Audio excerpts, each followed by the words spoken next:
Nossa, e você não sabe esse negócio de ouvir. Eu tô te contando coisas que eu nunca falei para ninguém. Poxa, que legal, cara. Meu pai era muito amigo do Silvio Caldas, que foi um dos maiores cantores do passado. Sim, meu pai ouvia demais. E o Silvio era amicíssimo do meu pai. E ele gostava muito de pescar. Um dia ele estava no Sumaré, o Silvio chegou em casa num domingo, disse, Manel, vamos fazer aí um peixe, sei o quê.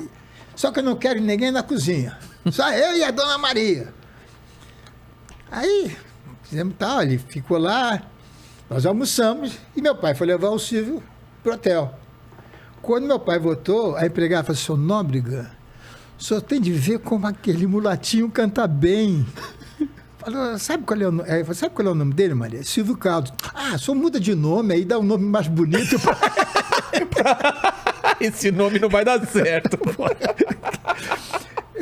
E cantava demais. Meu pai sabia que ia morrer, claro. Meu pai não era burro.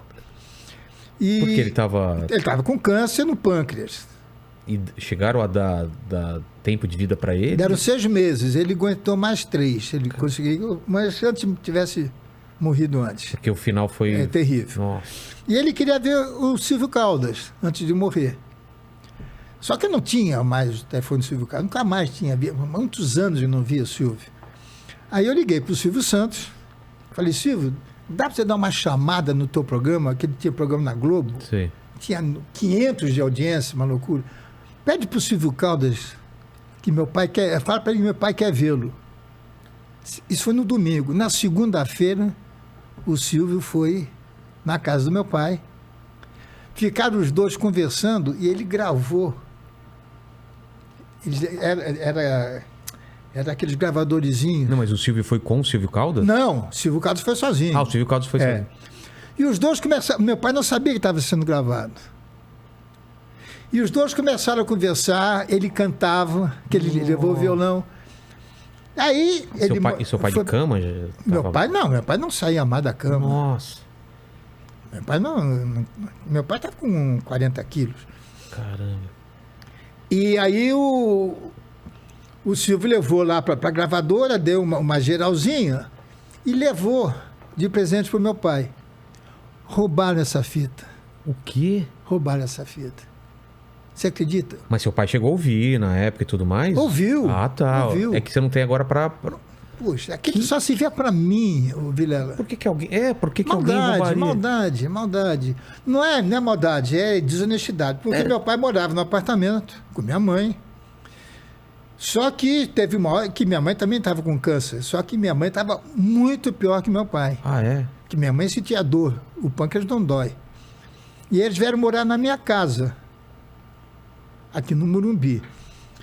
E aí ele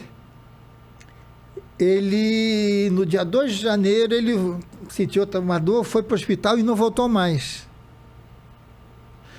Aí ele morreu em março. E como a gente estava torcendo para ele morrer, porque imagina um homem de 95 quilos. Meu pai foi o remador. Meu pai era aquele gordo de 95 duro. para 40? Carregava meu pai no colo. Meu Deus. Definhando. E eu fiz até uma coisa. Ele ficou... A gente era muito amigo, né? E ele se olhava no espelho e ele era forte. Bom, foi remador. Um ombro largo. E ele se olhava no espelho lá no hospital e disse, puxa, olha o fim que eu levei, olha só como é que eu tô. Eu fui no jornaleiro, comprei uma Playboy, botei uma mulher pelada no espelho. Cara, ele falou, você tá maluco? Tua mãe vai ver isso? Eu falei, minha mãe nem sai da cama, pô, imagine. E a gente era assim, era um grande amigo. E ele me ensinou muito, Vilela. Imagino você ter essa esse sorte negócio de ter... de eu falar muito dele é porque ele está muito vivo dentro de mim. Porque ele foi o cara que acreditou em mim. Ele nunca me tratou como uma criança. Né? Na época era terrível. Mas hoje Na época é terrível. Eu gostaria de poder ter dado aos meus filhos a educação que eu recebi. Porque meu pai me ensinou a pescar. Eu dei para os meus filhos o peixe frito com batata, um pratinho e um refrigerantezinho. Do lado. Entendeu? Então, isso é importante. O meu medo que eu tenho de morrer é... O que, é que vai acontecer Eles com não ele? têm essa casca grossa que você tem de ter aprendido na marra. Porque Eu todos entendo dependem bem. de mim. Não é todos. Tem dois que dependem de mim, que trabalham comigo. Mas eu entendo, Carlos. Eu tô com um filho pequeno também, eu fico nessa. Eu dou de mais ou dou de menos? Porque é difícil, porque nosso filho... Dê tudo. Então. Dê tudo. Tem que dar tudo, né? Dê tudo, porque meu pai também foi isso. Ele me jogou pra vida e eu não consigo fazer isso com meu filho. Vai. É assim. Primeira vez que eu fui pai, a menina morreu antes de 3 meses. Não tinha nada, teve um acidente vascular e morreu. Foi terrível.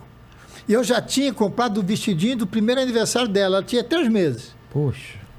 E era minha primeira filha. E aí veio 1, veio 2, veio 3, veio 4. E não vinha a menina de volta, que eu queria a minha filha de volta. Aí eu fiz vasectomia e morreu o assunto. Aí eu acabei me separando.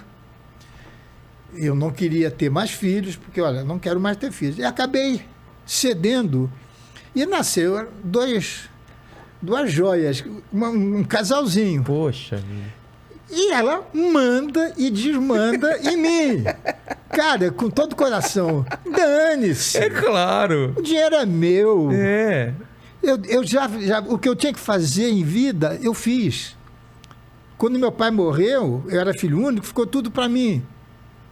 Eu peguei, quando ele morreu, eu peguei as coisas dele e passei tudo para os meus filhos. Não, depois eu passei tudo para o nome dos meus filhos. Quando eu me separei, da segunda vez, eu passei tudo para os meus filhos. Então você não tem mais nada, é deles. É deles. É. Não tenho o que bem, só tenho meu sítio e 3 carros, mais nada. E isso aí me fez assim... Como é que eu vou te explicar? Um certo medo do que possa acontecer quando eu for embora. Por quê? Porque eu acho que eles dependem muito de mim. Não tem como. Entendeu? Cara. O mundo deles... Quando nasceu o João Vitor e a Maria Fernanda, eu pedi desculpa a ele por trazê-los ao mundo. Eu assisti o parto, né? Quando eu peguei, disse, desculpa por trazer você para esse mundo... Entendeu? Eu falei. Porque o mundo de hoje está terrível. Está terrível. Mas e se o trabalho deles não for fazer esse mundo melhor, entendeu? Eu acho que a gente tem que sempre torcer para isso. Pior, Vilela. Tá, mas eu acho que... Eu penso também no meu filho, a única coisa que eu quero que ele tenha é que ele seja uma pessoa boa. Não é isso que você pensa? Assim, que meus filhos sejam pessoas boas, que tentem fazer alguma coisa. Porque realmente esse mundo... Eu fico assustado mesmo. O Marcelo agora, por exemplo, Marcelo vai fazer, por conta dele, eu nem sabia, a pracinha. Ah, é? É uma praça só com criança. E o Marcelo no banco. Poxa. Eu estou rezando para isso dar certo, porque ele vai se realizar. Caramba. Porque o sonho do Marcelo é você estar naquele banco. É. Como era o meu, ficar no lugar do meu pai. Quando eu fui para a Globo, e meu pai tinha morrido... o Boni quis fazer a praça, fazer uma homenagem ao meu pai. Seu pai morreu em que ano? Em 67. 67. Tá. Não, 76. 76? 76.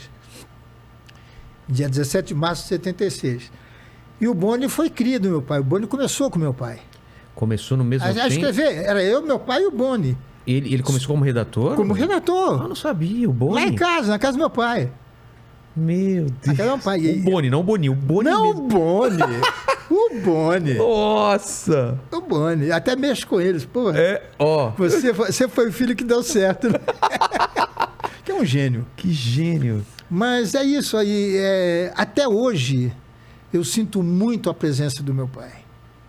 Você acredita nessas coisas que ele está realmente vendo? Eu também acredito. Mas assim que... Certamente, não tem a menor dúvida. Né? Agora, uma coisa que você vai dizer, esse cara é maluco. Se eu pudesse escolher dos dois, se pudesse votar, eu queria minha mãe. É mesmo? Por quê? Como Porque que era a relação foi a pessoa que mais me entendeu na vida. É? Ela fazia o quê? Dona de casa. A minha mãe, embora fosse de família rica, quando ela se casou com meu pai, e ela foi morar na casa do meu avô paterno, do pai do meu pai. Minha mãe e a minha avó gostavam muito bem da Ilha da Madeira. Minha mãe que fazia camisas, cuecas, pijamas do meu pai, da gente. Ela era aquela dona de casa. E ela e meu tio foram as duas únicas pessoas na vida que eu nunca precisei mentir ou fingir. Porque eles me aceitavam como eu era. Você contava as coisas Não. de verdade. Entendeu? Então, eu sinto muito mais falta dela. Porque seu pai até pelo trabalho era Porque mais ausente. trabalho, exato. Ele é mais ausente, ele é mais presente. Mas a minha mãe que me presente deu... porque você acompanhava ele no trabalho. Por causa ele é Mas filho em casa... único. Agora, minha mãe é que me educou. Minha mãe me ensinou o que eu sou hoje. A ter respeito, até hoje eu não digo palavrão na frente de mulher. Não digo, eu não consigo dizer. Eu abro a porta para minha mulher e para minha filha entrar no carro. É uma coisa que não se vê mais hoje em dia. Não, um né? negócio que está dentro de mim, não é forçado, é uma coisa natural. É igual você espirrar, pegar o lenço e limpar. O que você lembra da tua mãe falando para você sobre esse sonho de trabalhar? Manuel não pode se aborrecer. Eu e meu tio, a gente odiava. Porque esse meu tio era 6 anos mais velho que eu. É como se fosse meu irmão. Sei. E nós fomos criados juntos. Minha mãe que ensinou ele a ler, escrever. E o Fernando era bagunceiro. Foi um grande médico depois. E lá em casa, olha, Manuel não pode se aborrecer. É a frase que eu me lembro da minha mãe. Porque ela era contra tudo até a hora que eu fosse fazer. Quando eu fizesse, por exemplo, moto. Onde é que se viu andar de moto? Um dia eu comprei uma moto, ela foi na garupa. Que legal. Ela apoiava... Com 60 anos de idade.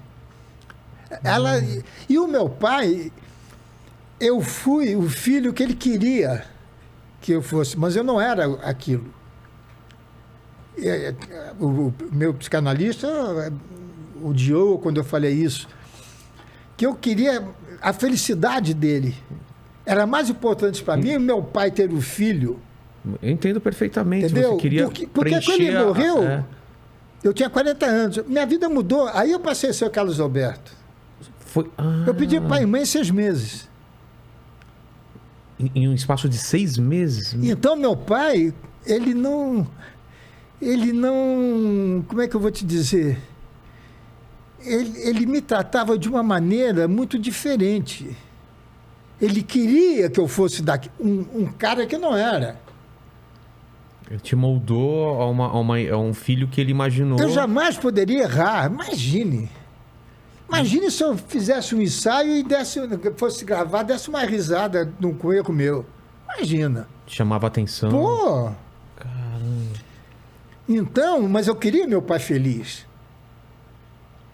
Eu queria aquele meu amigo feliz. Que eu tinha a vida toda pela frente. Ele morreu com 63 anos. E ele viu você fazendo o trabalho...